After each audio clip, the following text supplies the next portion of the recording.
ទុកជាសមាជិករបស់ឧបាសកពេញយីមក្នុងការចូលរួមចំណែកអភិវឌ្ឍសមាគមលោកចាស់សមាគមលោកចាស់បាននាំនៅទឹកប្រាក់ចំនួន40,000 រៀលជាបច្ច័យរបស់សមាគមលោកចាស់ទាំងមូលជូនប្រសាសកនិងសូមឧទ្ទិសដល់វិញ្ញាណក្ខន្ធជូនឧបាសកពេញយីមដែលបានចែកឋានទៅកាន់បរមសោតបរមទុកវិទ្យាក្រែងប្រហោះ500ខែចែកណាស់រោងខស័កពុទ្ធតាទីកតរំបីវិទ្យាករខែទី7ខែមេសាឆ្នាំ2025អធិការសមាគមលោកចាស់30,000 រៀល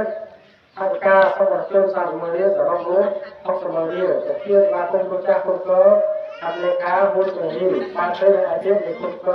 អធិការលោកចាស់តាមខេត្តនេះជាទឹកចិត្តសម្រាប់ជនដែលសម្រាប់ផងរបស់ខ្ញុំនៅសមាគមផងអ៊ំបាន40,000 រៀលប៉ុន្តែខ្ញុំបានប្រមូលបច្ច័យទៅខ្ញុំទីសម្រាប់ទៅមកដោយឃើញថាលោកអ៊ំជំនាញនឹងគាត់មាន